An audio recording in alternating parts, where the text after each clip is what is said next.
आपल्या सेवेसाठी घेतलेला अभंग प्रमाण श्री मुंगसाजी महाराजांचा आहे। यवतमाळ जिल्ह्यामध्ये दारव्हा तालुक्यात धामणगाव नगरी आणि याच नगरीत अंधकुळामध्ये गमाई व विक्रमाच्या पोटी अंभोरे कुटुंबात परमहंस माऊली मुंगसाजींचा जन्म झाला। त्यांनी भक्तांना दाखविलेल्या अद्भुत लीला आणि त्यांनी दाखविलेली महिमा शब्दरूपी आपल्या समोर मी सादर करीत आहे। बोला विठ्ठल विठ्ठल विठ्ठल।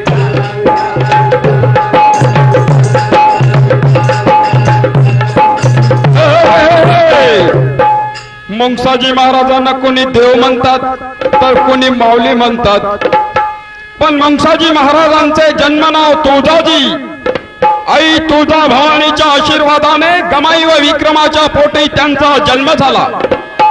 पण देवांना लोक मुंगसाजी महाराज म्हणतात। तुळजाजीचे मुंगसाजी कसे झाले हे मी आपल्याला ऐकत आहे। देवांचे लग्न झाल्यानंतर देवानी संसाराचा त्याग केला, देवानी वैराग्य पत्करले आणि देव सतत 7 दिवस मारुतीच्या पारावर बसले। तेव्हा देवाच्या आईंना चिंता वाटू लागलेली आहे, म्हणून देवाच्या रक्षणाकरिता त्यांच्या आई देवाजवळ बसल्या। देवानी वैराग्य वृत्ती सोडावी व प्रपंचाच्या रावटीत रमावे या उद्देशाने वैरानी त्यांच्या हाताला धरून तेथूनही उठविले।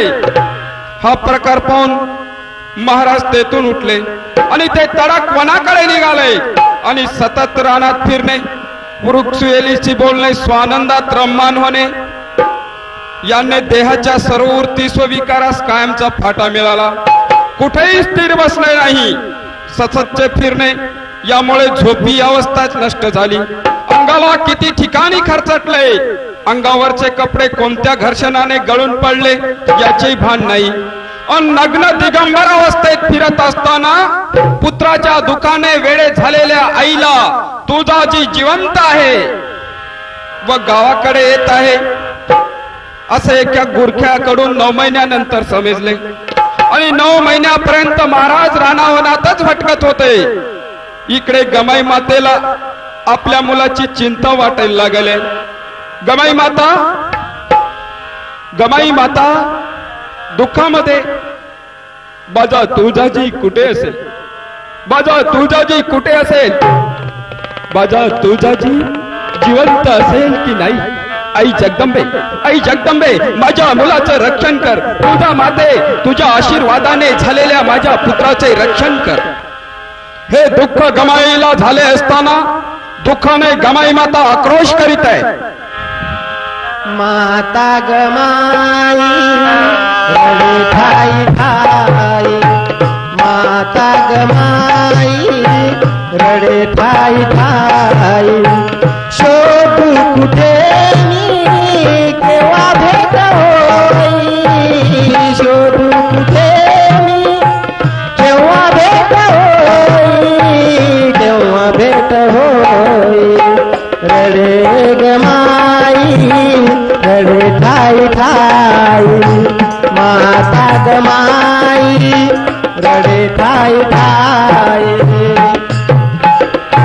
अन दुःखाने वेडी झालेल्या गमाई मातेला एका गुरख्याने येऊन सांगितले, ए गमाई माते, मुंगसाजी देव जिवंत आहेत, तुझा तुळजाजी जिवंत आहे आणि दिगंबर अवस्थेत गावाकडे येत आहे।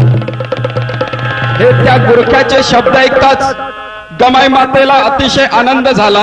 माझा बाळ जिवंत आहे, माझा बाळ जिवंत आहे। आई तुझा भवानी, तू माझे ऐकले।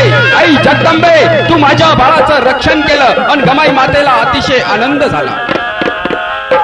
पण गमाई मातेला कुठे माहित होतं की साक्षात देव आपल्या पोटी जन्माला आलेला आहे।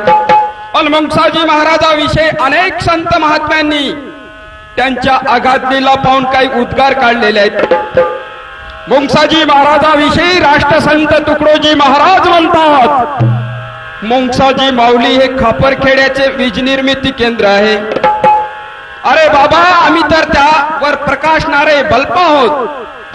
तर थोर संत गाडगे महाराज म्हणतात, मुंगसाजी महाराज हे न मागता देतात, यांना मागू नका, हे साक्षात परमेश्वर आहेत, हे साक्षात परमेश्वर आहेत। जगतात देव नाही म्हणती कुणी मुखाने मुंगसाजी रूप बघता निशंक चित्त तयाचे. कोणी कोणी म्हणतात की जगामध्ये देव नाही, पण जेव्हा मुंगसाजी बाबांच्या लीला त्यांचे रूप बघितल्यानंतर निशंक चित्त त्याचे. अनेक साधू संतांनी मुंगसाजी माऊली साक्षात देवाचा अवतार आहेत असे म्हटलेले आहेत. संत पेडेवाले बाबा मुंगसाजी माऊली विषय म्हणतात, अरे उनको तो महात्मा कहना भी पाप है, वो तो साक्षात भगवान राम है. तर मंडळी विषयाकडे वळू. आणि 9 महिन्यानंतर जेव्हा मुंगसाजी महाराज दिगंबर अवस्थेत गावात आले तेव्हा गौमाई मातेला अतिशय आनंद झाला. आणि गावात आल्यानंतर मुंगसाजी महाराज स्वच्छंद वृत्तीने गावात फिरायला लागले. कधी कोणाच्या दारावर जावं, कधी अर्ध रात्री फिरावं आणि कुणाच्या तरी दारावर थाप मारावी. आणि घरधनी जागा झाला की त्याला म्हणावं, ए तू परवाशी येते गापील का झोपलास, तुला येथून जाणे आहे, तयारी कर, नाहीतर काळाच्या घशात जाशील असे म्हणावे. आणि घरधन्यांनी शिव्या दिल्या की हसत चालते व्हावे. तर कधी कुणाच्या अंगणातले धान्य फेकफाक करावे. आणि त्याने तक्रार केल्यास त्याला म्हणावे, अरे बहुमल आयुष्य जाते त्याची पर्वा नाही आणि मुठभर दाण्यासाठी हळहळतो, पण तेथे अभद्र शिव्याशिवाय दुसरे काही मिळणार. मुंगसाजी महाराजाच्या या लीलांनी सर्व गाव त्रस्त झाल्यावर त्यांची झळाखेरीस आईस पोहोचायस लागली. आणि शेवटी गमाई मातेने माऊलींना जवळ बोलाविले. आणि गमाई माता मुंगसाजी महाराजांना म्हणाली, तुझ्या अरे तुझे अनमोल बोल कोण ऐकणार रे बाळ, आता असे करू नको, आपल्या मालकीच्या जागेवर जाऊन बस. आणि आईचे हे शब्द ऐकताच मुंगसाजी महाराज आपल्या मालकीच्या भयान अशा गाडीत जाऊन बसले. बोला विठ्ठला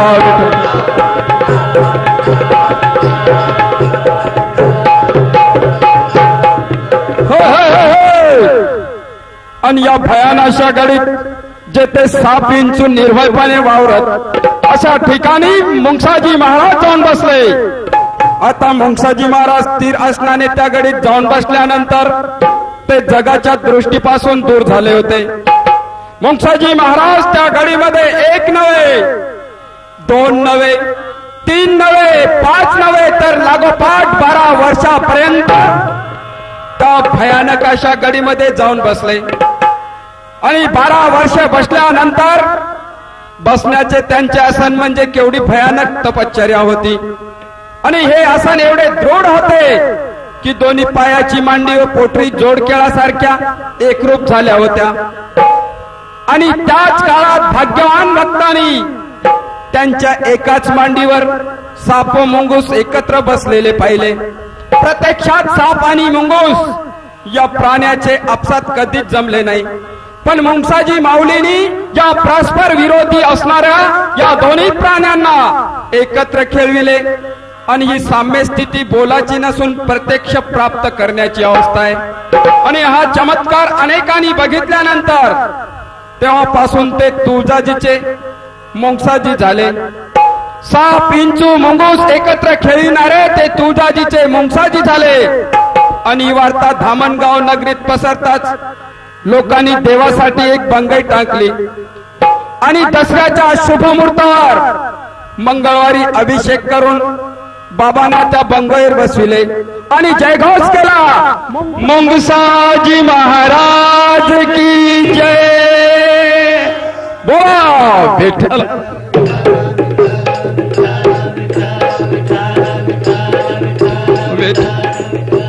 परमहंस मुंगसाजी महाराज की जय. महाराजांच्या नावाचा जप होऊ लागला, त्यांचे नामस्मरण करण्यात येऊ लागले आणि त्या गाडीत पाण्याचे झरे होऊ लागले. म्हणून एकदा माऊली मुंगसाजीचे सर्वांनी नामस्मरण करायचे आहे. म्हणून म्हणायचं आहे, माऊली माऊली जय मुंगसाजी माऊली, माऊली माऊली जय मुंगसाजी माऊली, माऊली माऊली मुंगसाजी माऊली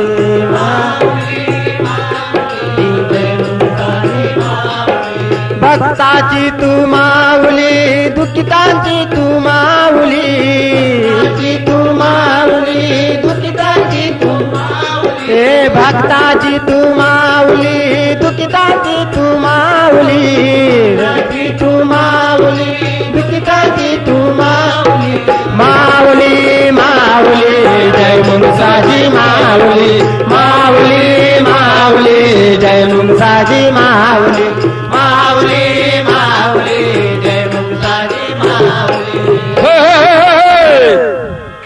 आणि एकदा काय घडलं म्हणाल दामणगाव देव येते वामनराव अंतुजी बोरकर हे ग्रस्त आणि येथीलच लक्ष्मणराव देशमुख यांच्या संत्र्याचा बगीचा हरासीने घेण्यात येत होता आणि ती संत्रे घेऊन ते देवाच्या बाजूला टोपलीत विकत असत आणि ही संत्रे विकत असताना विदर्भातील अमरावती पलीकडील खेड्यातला एक वयस्कर जो जन्मताच मुक्का होता आणि हा मुक्का असलेला ग्रस्त ते धामणगाव येथे भिक्षा मागून पोट भरत असे त्याने भिक्षा मागायची येईल ते अन्न येईल तो प्रसाद सेवन करायचा आणि सतत तो देवाच्या भोवताल फिरायचा कोणी प्रसाद आणला की तो प्रसाद घ्यावा व तोच प्रसाद सेवन करावा आणि एकदा देवाच्या दरबाराच्या धुनीजवळ तो जाऊन उभा राहिला ते बिना चौकटीचा खिंडारवजा दरवाजा होता त्या दरवाजाच्या बाहेर एक 25 फूट खोल अशी कोरडी विहीर आहे आणि देव लगबगीने उठले त्या खिंडारवजा दरवाजातून देव बाहेर पडू लागले त्याच वेळेस त्या वळणावर तो मुक्का उभा आला आणि हे देवानी बघितल्यानंतर देव बोलले ए उगाच मध्ये मध्ये येते आणि देवानी असे म्हणून त्याला जोराचा धक्का मारला आणि त्या सरशी बाजूलाच असणाऱ्या 25 फूट खोलीच्या विहिरीत जाऊन तो मुक्का पडला 25 फूट ती विहीर आणि त्या विहिरीत पडताच जन्माने मुक्का असणारा तो गृहस्थ ओरडायला लागला मला काढा हो मी विहिरीत पडलो आहे मी विहिरीत पडलो आहे आणि त्या ग्रस्ताचे ते शब्द ऐकताच सर्व लोकांनी धावपळ सुरू केली आणि काही व्यक्तींनी त्याला त्या विहिरीतून बाहेर काढलं तर बघतात काय 25 फूट विहिरीमध्ये पडून सुद्धा साधे खरचटणे किंवा दुखापत झाल्याचे दिसले नाही पण या घटनेने मात्र त्या मुक्याला वाचा फुटली विहिरीतून बाहेर पडताच तो मुक्का आनंदाने नाचायला लागलेला आहे मला वाचा आली आणि मुंगसाजी महाराजांचा जयघोष करायला लागलेला आहे बोला मुंगसाजी महाराज की जय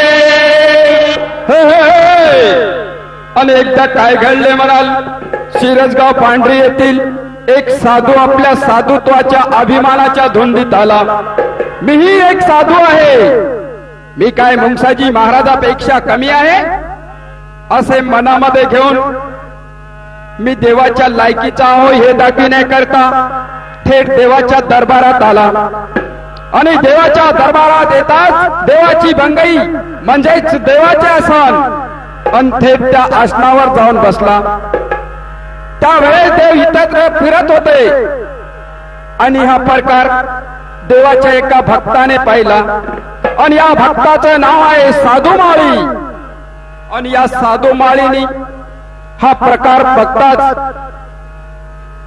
हा साधू माळी धावत गेलेला आहे आणि धावत देवाजवळ गेला आणि त्याने देवाला सरळ प्रश्न केला देवा तुम्ही तर म्हणता तुमची गादी हे अग्नीचे घर आहे मग तो आलेला साधू तुमच्या भंगावर कसा बसला आणि हे त्या साधू माळ्याचे शब्द ऐकताच देव शांतपणे त्या साधू माळ्याला म्हणाले ए चिंता करू नको तो आपल्या हाताने आपल्यासच जाळून घेईल आणि असे उद्गार काढून देव पुढे निघाले आणि घडले काय नंतर 1 महिन्यानी वार्ता आली त्या साधूने सिरसगाव पांढरी येथे आपल्या शेतात तुराट्याच्या ढिगावर बसून स्वतःला जाळून घेतले अरे बाबा देव तो देवच देवासोबत आपला दर्जा जाणून वागणे हेच इष्ट होते. पण ज्याला गर्व येतो, अभिमान येतो, अशा लोकांना शेवटी जळावंच लागतं. कुठल्याही सत्पुरुषाचा अनादर केला की त्याचे फळ वाईटच असते. आणि शेवटी मुंगसाजी देव तर साक्षात परमेश्वराचा अवतार, म्हणून त्यांचं नामस्मरण करायचंय आणि एकदा सर्वांनी म्हणायचंय.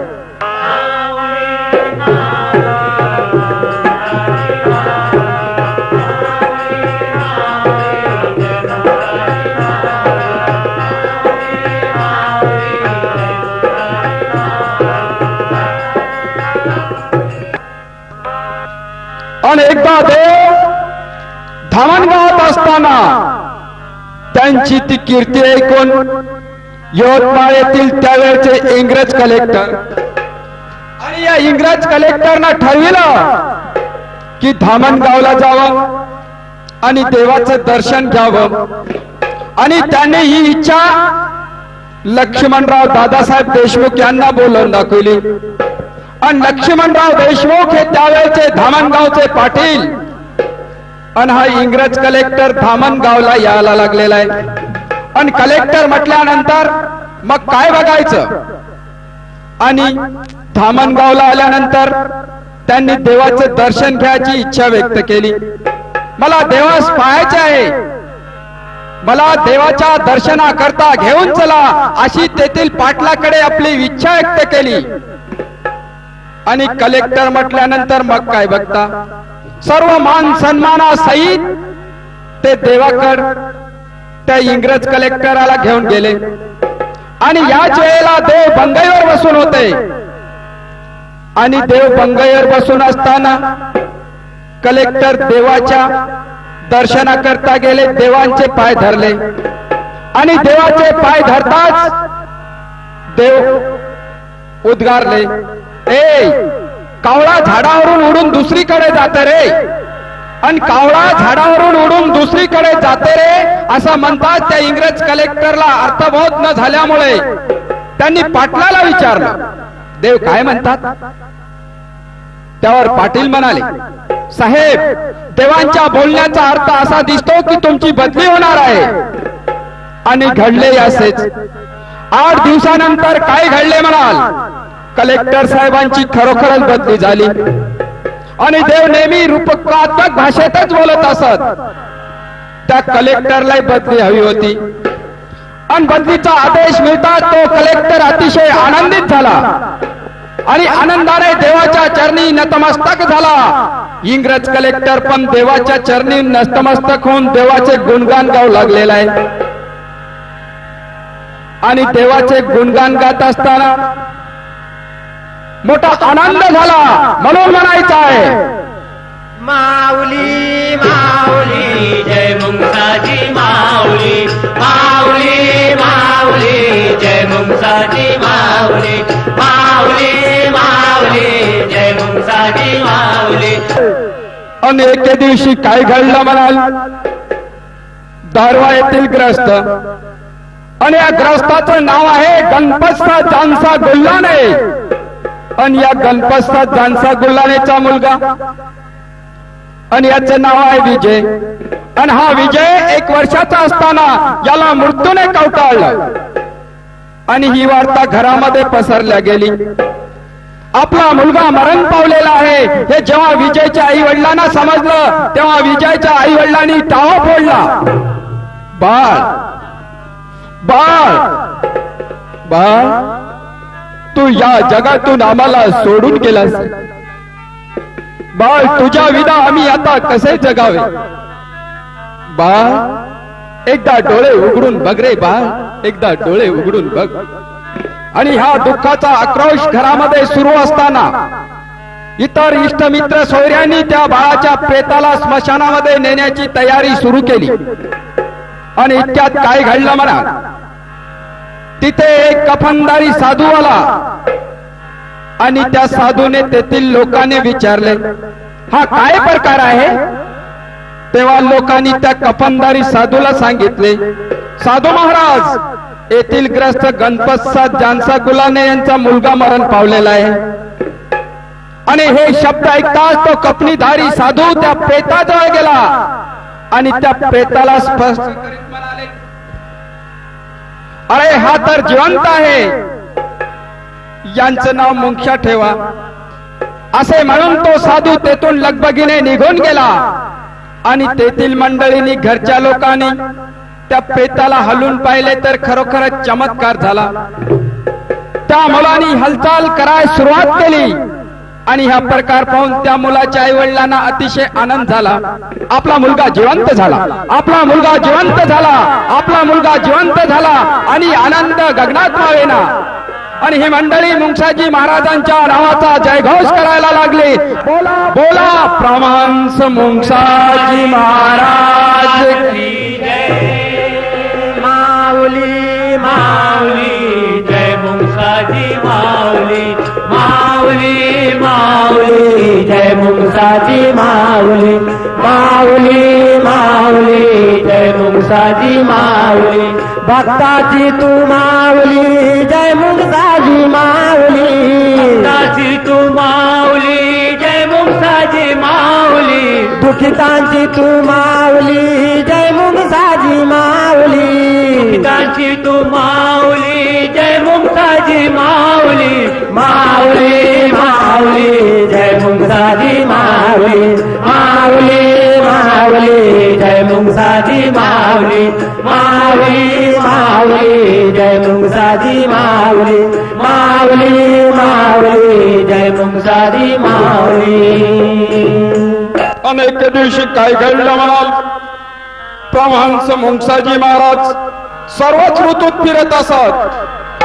धामणगाव भोवतालच्या टेकड्यावर ठिकठिकाणी फिरून ते एखाद्या झाडाखाली येऊन बसत आणि एखाद्या झाडाखाली येऊन बसल्यानंतर ते तेथे काही काळपर्यंत विश्रांती करत असत. आणि अशाच एका उन्हाळ्याच्या दिवशी देव दिवसभर फिरले आणि दिवसभर फिरत असताना सोबत काही भक्तगण मंडळी होती, काही सेवकही होते. आणि याच सेवकात भिक्खूजी राठोड हे सुद्धा देवांचे सेवक देवासोबत होते. मुंगसाजी महाराजांना कोणी देव म्हणतात तर कोणी माऊली सुद्धा म्हणतात. आणि देव फिरत असताना फिरता फिरता धामणगावच्या वागदरीकडील टेकडीच्या पायथ्याशी जाऊन एका झाडाखाली बसले. सायंकाळची वेळ 7-7:30ची वेळ असेल. देव बसले आणि देव बसले म्हटल्यानंतर मग भक्तालाही बसायचं काम पडलं.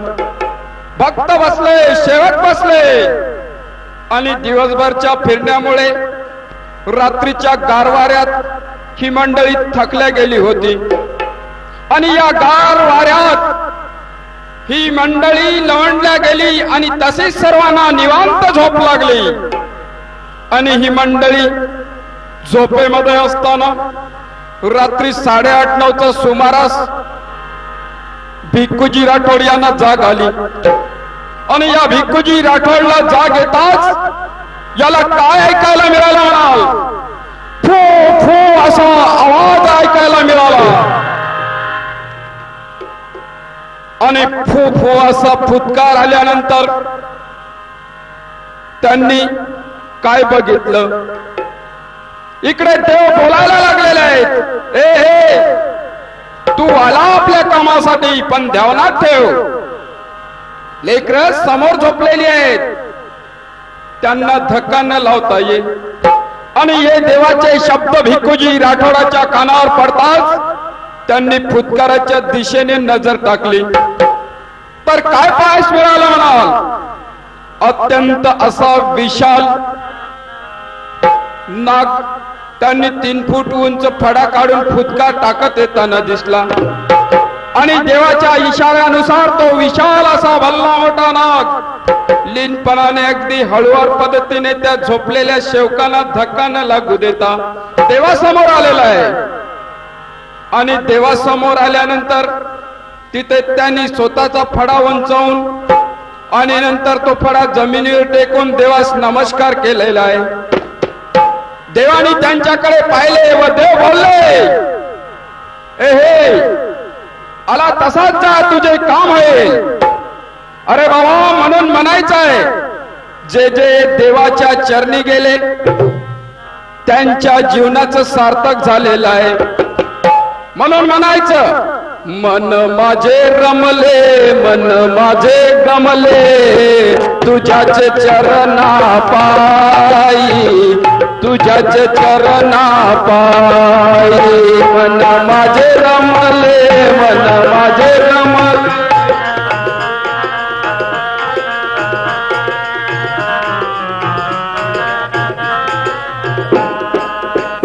मन माझे रमले, मन माझे गमले, तुझ्याच चरणा पायी, तुझ्याच चरणा पायी. मन माझे रमले, मन माझे गमले.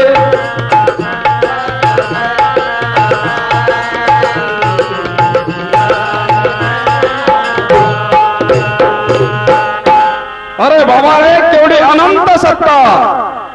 सृष्टीतील सर्व प्राणी मात्रांनी देवांना ओळखले आणि लीन होऊन आपले काम करून घेतले. म्हणून एकदा देवाच्या चरणी सर्वांनी लीन होऊन माऊली मुंगसाजीचं नामस्मरण करायचं आहे आणि सर्वांचं म्हणायचं आहे, बोला माऊली माऊली जय मुंगसाजी माऊली, माऊली माऊली जय मुंगसाजी माऊली, माऊली माऊली जय मुंगसाजी माऊली. भक्ताची तू माऊली, भक्ताची तू माऊली, भक्तांची तू माऊली, दुखितांची तू माऊली. माऊली माऊली जय मुंगसाजी माऊली, माऊली माऊली जय मुंगसाजी माऊली. अनेक दिवशी काय घडले म्हणाल? रात्रीचे 10 वाजले असतील. देव आपल्या आसनावरून म्हणजे बंगईवरून उठून कोवळ्याच्या मार्गाने चालायच लागले आणि हे पाहून त्यांचे काही सेवकही त्यांच्या सोबत निघाले. देव कोवळ्याला नेहमीच जात असत, पण आज देव कोवळ्याला ओलांडून रानमार्गे चालायच लागले होते. त्यांनी रस्ता सोडला व टेकडीने पूर्वेकडे चालायस देव निघाले आणि देव अंधारातही दिवसाच्या उजेडासारखे चालायचे. पण त्यांची सोबत जी काही सेवक मंडळी होती त्या मंडळींना ठेचाळत झाडे झुडपे ओरखडत चालू लागले आणि ही असह्य स्थिती झाल्यावर त्यातील एक सेवक आनंदगीर म्हणतात, देव कुठे चालले बुवा? इतके असे जायचे होते हे माहित असते तर आम्ही सोबत कंदील घेतला असता. देवाला तर अंधारातही दिसते, पण आम्हाला ठेचा लागत आहे, झुडपाचे काटे बोचत आहे. काय करावे बुवा? उजेड असता तर बरे झाले असते. आणि हे आनंदगीरचे शब्द ऐकताच देव म्हणाले, अरे हो रे, तुम्हाला उजेड पाहिजे, दे तुझा सेला. असे म्हणून देवाने आनंदगीरचा सेला घेतलेला आहे व तो डोक्याला गुंडाळला. तर काय आश्चर्य घडले म्हणाल? देवाच्या डोक्यापासून समोर मागे व चौबाजूला अंदाजे 20 फूट प्रकाशाचा झोत पसरला आणि त्या रात्रीच्या प्रवासात प्रकाश ज्योताची सर्व मंडळी 3:30 वाजता दारव्याला येऊन पोहोचली. आणि देव म्हणायचे, जेव्हा जेव्हा अंधार पडेल तेव्हा तेव्हा मी येईल. बोला विठ्ठल विठ्ठल विठ्ठल विठ्ठल विठ्ठल विठ्ठल विठ्ठल विठ्ठल विठ्ठल विठ्ठल विठ्ठल विठ्ठल विठ्ठल विठ्ठल विठ्ठल विठ्ठल. फ्रान्स मुंगसाजी महाराज की जय.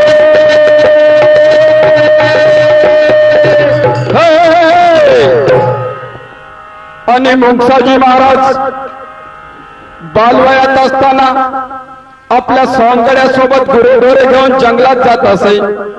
आणि असेच एके दिवशी मुंगसाजी महाराज गाई वासरे घेऊन गावाबाहेर ओढ्याच्या काठी गेले. तेव्हा बालवयात असणारे मुंगसाजी महाराज आपल्या सवंगड्यांना म्हणतात, गडे हो, एक म्हातारा साधू आपल्या गावात आलेला आहे. तो सडकेवर मी दिसलो की माझ्या जवळ येतो माझा हात धरतो आणि रडतो आणि रडल्यानंतर लगेच निघून जातो आणि आपण आता इथे गुरेढोरे चारायला ओढ्याच्या काठावर आलेला आहे तेव्हा तो साधू इथे येईल. त्यांनी आपणाला इथे आल्याचे पाहिले आहे आणि काय आश्चर्य, मुंगसाजी महाराज हे कथन करीत असताना तो साधू खरोखरच तिथे आलेला आहे आणि तिथे आल्यानंतर तो साधू देवाजवळ गेला. देवाजवळ गेल्यानंतर हात जोडून देवासमोर रडायला लागला आणि हा प्रकार पाहून देवांची सवंगडी त्या साधूला म्हणतात, म्हातारे बुवा, आमचा तुझ्या तुम्हाला काही देऊ शकणार नाही, तो गरीब झालेला आहे, उगेच तुम्ही त्याला हात जोडत काही मागू नका. तरी तो साधू न बोलता तसाच उभा राहिला. त्यावरती मुले म्हणतात, हा उपाशी असेल, याला भूक लागली असेल. आणि सौंदर्याचे ते शब्द ऐकतात ते म्हणतात, अरे हो रे, तुम्ही शिदोरे आणा, तोपर्यंत मी त्याला इथेच थांबवतो. मग त्याला आपण जेव घालू व नंतर तो जाईल. आणि हे मुंगसाजी महाराजाचे शब्द मुलांना पटले. सर्वजण शिदोरा आणण्यास गावात गेले आणि इकडे काय घडलं म्हणाल, तो साधू मुंगसाजी महाराजाजवळ येऊन हात जोडून म्हणायला लागलेला आहे, देवा देवा, मला किती दिवस दूर करता. बद्रीनाथांनीच तर दर्शन देऊन तुमच्याकडे जन्माचे सार्थक करण्यास पाठविले. 12 वर्षाच्या तपानंतर स्वप्नात येऊन तुमची ओळख देऊन मला पाठविले. आता माझा अंगीकार करा. आणि हे साधूचे शब्द ऐकताच मुंगसाजी महाराजांनी त्या साधूस गाढ आलिंगन दिले आणि नंतर तो साधू एका झाडाखाली डोळे लावून स्थिर अवस्थेत बसलेला आहे. आणि तो साधू स्थिर अवस्थेत बसल्यानंतर मुंगसाजी महाराजांनी काय केलं म्हणाल, मुंगसाजी महाराज झाडावर चढले आणि ज्या झाडाखाली तो साधू स्थिर अवस्थेत बसलेला आहे त्या झाडाची पाने तोडून त्या साधूच्या डोक्यावर टाकत होते. आणि इतक्यात शिदोरे आणण्याकरता गेलेली ती मित्रमंडळी तिथे आलेली आहे आणि त्यांनी हा प्रकार बघितला. आणि हे बघितल्यानंतर त्यांनी मुंगसाजी महाराजांना प्रश्न केलेला आहे, हा काय प्रकार आहे. तेव्हा त्यांना मुंगसाजी महाराज म्हणतात, हा फार मोठा साधू आहे, तो देवाचे ध्यान करीत आहे. त्याची झाडाच्या पानांनी व बेलीनी पूजा करा. आणि हे देवाचे शब्द ऐकता सर्व मुलांनी त्या म्हाताऱ्या साधूच्या डोक्यावर पाने टाकली व बेलीचे हार त्यांच्या गळ्यात टाकले. आणि थोड्या वेळात त्या म्हाताऱ्या साधूने डोळे उघडले आणि डोळे उघडताच मुंगसाजी महाराजांनी व त्या मुलांनी त्यांचे नावगाव विचारण्यास सुरुवात केलेली आहे. तेव्हा तो साधू म्हणतो, मला विचारण्यापेक्षा मुंगसाजी महाराजांना विचारा. तेव्हा मुंगसाजी महाराज काही न बोलता स्तब्ध राहिलेले आहेत. आणि मुलांच्या हाताकडे पाहून तो सांगतो, तो म्हातारा साधू आपले नाव सांगत आहे, माझे नाव उद्धव आहे. मी बद्रीनाथ येथे देवाच्या दर्शनाच्या हेतूने 12 वर्ष तप केले. बद्रीनाथाने मला या गावात देव अवतरल्याचे स्वप्नात सांगितले व तेथेच तुझा उद्धार होईल असा संदेश दिला. आणि म्हणून मी इथे आलेलो आहो. माझे काम झालेले आहे. आणि तो साधू न जेवता मुंगसाजी महाराजाकडे पाहून तेथून चालता झालेला आहे. आणि त्यानंतर तो साधू पुन्हा धामणगावात दिसला नाही. आणि गावातून आणलेल्या त्या शिदोऱ्या मात्र मुंगसाजी महाराजांनी एकत्र केलेल्या आहेत. आणि काय केलं, सर्वांनी गोपाल काला केलेला आहे. आणि तो गोपाल काला ग्रहण करायला लागलेले आहे.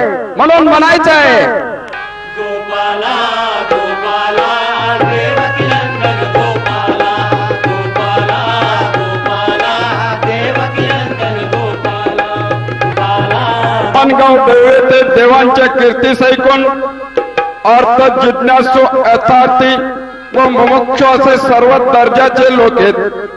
त्यात काही त्यांची परीक्षाही घेणारे असत. आणि एके दिवशी असाच उत्तरेकडील नागा साधूचा एक जत्था त्यांच्या गुरुस धामणगावात देवाची कीर्ती ऐकून आलेला आहे. पण कोणीही विशिष्ट मार्गातला प्रवासी तशाच परवाशाची परीक्षा घेतल्याशिवाय विश्वास ठेवत नसतो. आणि इथे तर शिष्य समुदायास आलेला गुरु दुसऱ्या साधू समोर मान कशी लाविणार. आणि धामणगाव येथील पाटील आणि या पाटलाचं नाव आहे लक्ष्मणराव पाटील.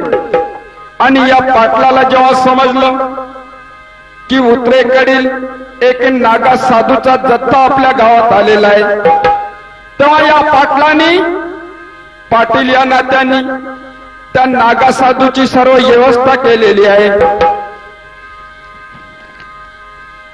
तो साधूचा समुदाय गुरुसह त्या गावामध्ये राहायला लागलेला आहे.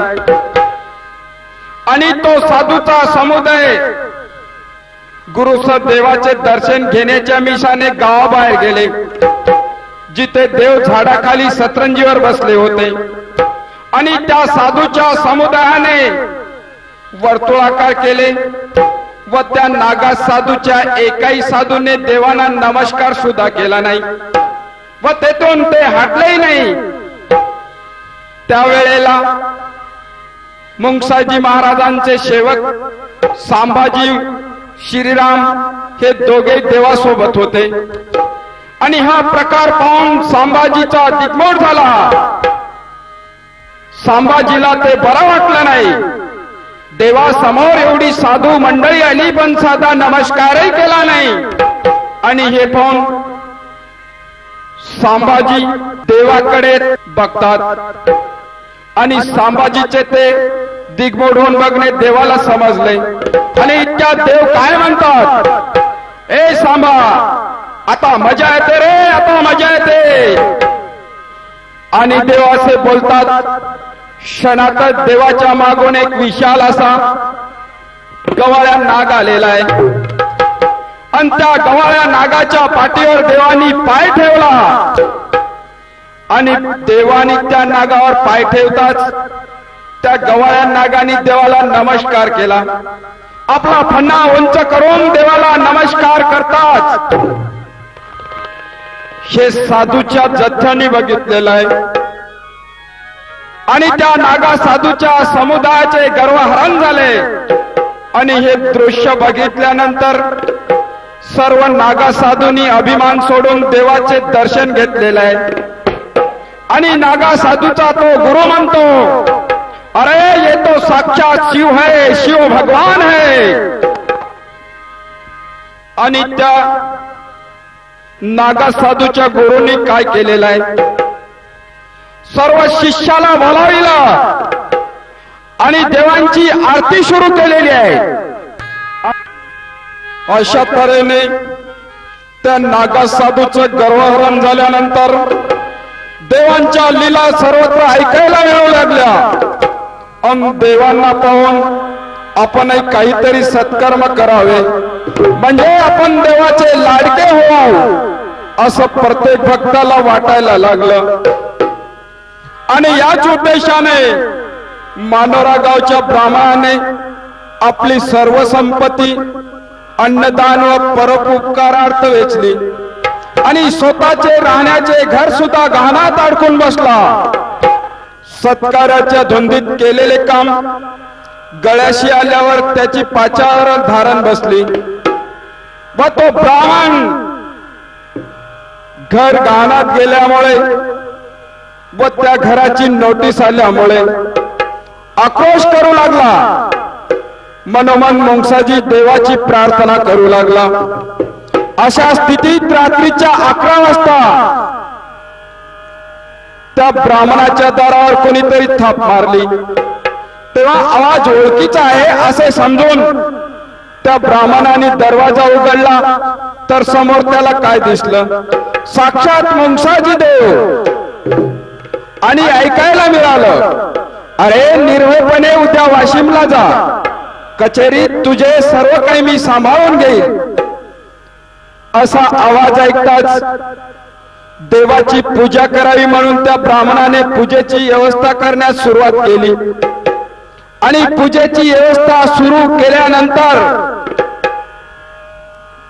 त्यांनी पाहावं तर देव तिथे दिसेनासे झाले. दरवाजाकडे जाऊन बघितलं तर दरवाजातून लावून, मग मात्र बिचारा तो ब्राह्मण हात जोडत हे स्वप्न की सत्य या भ्रमात आपल्या जागी जाऊन झोपलेला आहे. आणि त्याला चिंता वाटायला लागली आणि त्या चिंतेत सकाळ झालेली आहे. देवाचा संदेश मनात घेऊन तो ब्राह्मण वाशिमच्या मार्गाला निघालेला आहे. आणि वाशिमला जात असताना रस्त्यात एक ओळखीचा मित्र भेटला आणि सहानुभूतीने त्या मित्राने 10ची नोट खर्चाकरिता दिलेली आहे. संकटकाळी त्या मित्रांनी दिलेल्या 10 रुपयाचे उपकार आणि या 10 रुपयाचे उपकार स्मरत तो वाशिमच्या कोर्टात पाय ठेवतो न ठेवतो तर साहेबाकडून त्याला काय ऐकायला मिळालं. साहेब त्याला म्हणतात, अरे तुझे पैसे भरले गेले, तुझे घर सुटले आहे. आणि साहेबांनी असं सांगताच त्या ब्राह्मणाला अतिशय आनंद झाला. माझे घर सुटले गेले, माझे घर सुटले गेले म्हणून त्याच्या मनावरचा ताण कमी झाला आणि आनंदाच्या भरात तो घराकडे परत निघालेला आहे. आणि परत निघत असताना तो ब्राह्मण कुठेतरी फराळ करावा, नाश्ता करावा म्हणून ती 10 रुपयाची नोट बघतो.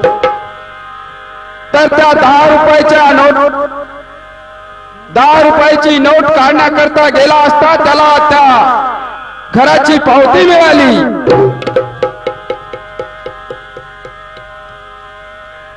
आणि गैवरून वेड्यासारखा अश्रू गाळत गावच्या दिशेने अक्षरशः पळत सुटलेला आहे. आणि त्या नोट देणाऱ्या मित्रास खरे काय ते समजावून घेण्याकरता विचारास गेलेला आहे. त्यांनी सर्व गोष्टीचा नकार दिल्यावर त्याच्या साऱ्या वृत्ती केंद्रित झाल्या. मुंगसाजी देवावर दुसऱ्या दिवशी देवाकडे जातात. देव बोलतात, अरे बाबा प्रमार्थ करावा रे, पण गाफील राहू नये. प्रमार्थ चतुराचा आहे, गाफिलांचा नाही. दुसऱ्याला लुबाडू नये आणि सत्कर्म सोडू नये आणि 4 कच्च्या बच्चांनी निर्धार करू नये. हे मुंगसाजी महाराजाचे शब्द ऐकताच बिचारा ब्राह्मण दामाजी पंताचा विठू मुंगसाजी रूपाने धामणगावात अवतरला. हे पाहून तो मुंगसाजी महाराजाच्या नावाचा जयघोष करायला लागलेला आहे. बोला मुंगसाजी महाराज की जय.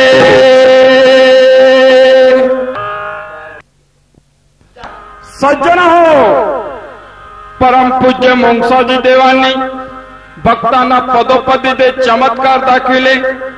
त्यांच्या जो आघात दिला इथे पाहायला मिळालं ते आपल्या समोर कॅसेट रूपी आम्ही सादर केलेले आहेत. आणि यानंतर लवकरच आम्ही परमपूज्य मुंगसाजी महाराजांच्या आघात दिला आणि भाग नंबर 2 आपल्या सेवेसाठी लवकरच सादर करीत आहे.